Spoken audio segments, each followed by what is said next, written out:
All right. Uh, Coming up next. Sorry, this is just like bouncing just a little bit. Coming up next in our ratios and rates section is the idea of a unit ratio. And so a unit ratio is just a ratio where the second value is 1, right? So it's a ratio where it's, sort of, X value compared to 1 is the idea. We've actually had this show up naturally.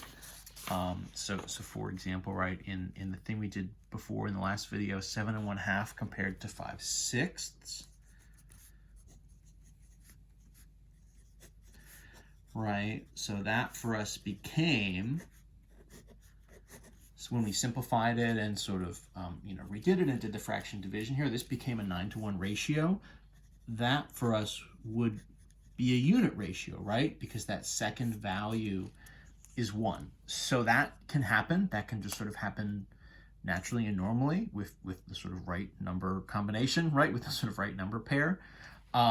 If we compare this to our sort of first example, our sort of 24 to 32, that became this like 3-to-4 ratio, right? So that's not a unit ratio yet. And so what we need to do is sort of just force it. Essentially, we kind of brute force it. There really is not anything too fancy here beyond just like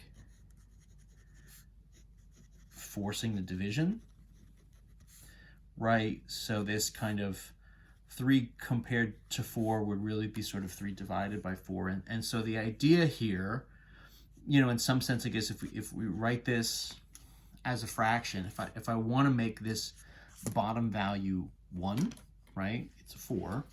So that means I obviously need to divide by 4. And so what that means is I need to do the same thing on the top. You get into this, kind of awkward thing where it seems like you're kind of repeating yourself and sort of saying the same thing over and over again. Doesn't this just mean 3 divided by 4? And the answer is yeah. It does, right? So that's going to force the bottom to be 1. 3 does not divide evenly by 4, so you actually need to do like a long division here.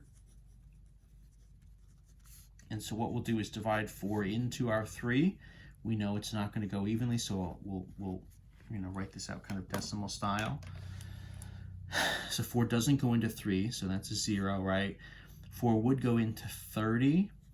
7 times would give me a 28. If I subtract and carry down a 0, 4 is going to go into 25 times. And so what I'm going to get up top is this 0.75.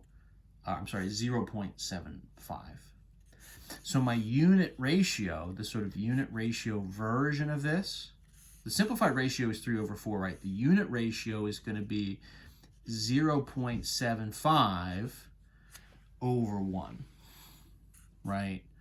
Or you could write it, 0.75 to 1, obviously kind of in ratio form. I'll tell you right off the bat,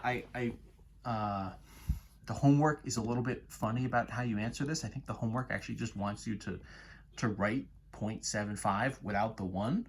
I'm writing it here with the 1 because the dang thing is supposed to be a ratio. The whole idea with a ratio is that you have 2 different numbers you're comparing. So if you just write 0.75, that's one number. That's not really a ratio, if you're asking me. But just be aware of that. Be aware of the formatting. As always, sometimes the book or the homework system will kind of want the answer in a particular kind of way. And even if that's not the way that I necessarily would write it on my own, it is the way you should sort of write it, obviously, to make sure you're sort of getting full credit. In any event, let's run another, just like a couple of these, I guess, right? Essentially, they're long division problems, really, when all is said and done, right? So let's find the unit ratio for, let's just do, a nice, relatively straightforward, just like a 10-to-4 kind of ratio, right? Not too different from our 3/4, our 3-to-4 ratio. So the whole idea here, right, is this is 10 over 4. And so if I want this to be a unit ratio, that means I need to divide by that second value. I need to do as a division 4 going into 10.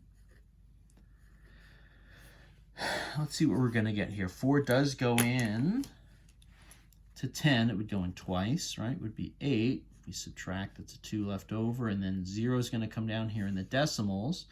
Decimal place here ends up in the same position up top, right? 4 into 20 goes 5 times. And then that's going to take us out of there. So this is really going to be the same thing for us as a 2.5 to 1 ratio, right? Or, written with the colon, 2.5 to 1. So the idea there is you just kind of force it with the long division, honestly. I mean, it's not really anything too much more fancy than that. It's again, it's kind of a brute force technique. You can imagine if you were doing mixed numbers or some sort of version like that, you'd maybe simplify first and then do a long division once you got it simplified down to a whole number versus a whole number. I'll do one more here, maybe that's kind of decimally. So, right, as a unit ratio, let's do 15 to 2.5 or something, right? So that would be for us 15 over 2.5. If we're going to do a division here, so as division, this would be 2.5 going into 15. This is sort of a second to kind of practice our long division with decimals. I don't want the decimal out here. I need to shift this over, in this case, by 1. So that's going to shift by 1. So then this really becomes, right, 25 dividing into 150. We'll throw an extra kind of 0.01 there. 25 is nice to work with. Times 2 is 50, right? So then times 4 is 100. So then times 6 is 150 on the nose. So I'm actually going to get it in 1. So that means, right, 2.5 into 15 is equivalent to 25 into 150, would leave me with 6. So the ratio here, this would actually be a pretty nice one. This would really end up as a 6 to 1 ratio. And that's really the basics of finding a unit ratio. It's really just a long division problem. It honestly is not really anything more fancy than that. It's just a matter of sort of doing this division. What I'll say is I would expect to get your sort of numerator value, your kind of first value. My expectation is that's probably going to be a decimal. Sometimes it's a whole number, right? It was a whole number there. It was a whole number in our kind of 9 to 1 example from the beginning. But more often, right, 0.75 or a 2.5 to 1, right? More often it's a decimal value. All right, very cool. We're going to do one last video for this section that's about rates. So I'll end this one, and then I'll see you in the rates video coming up next.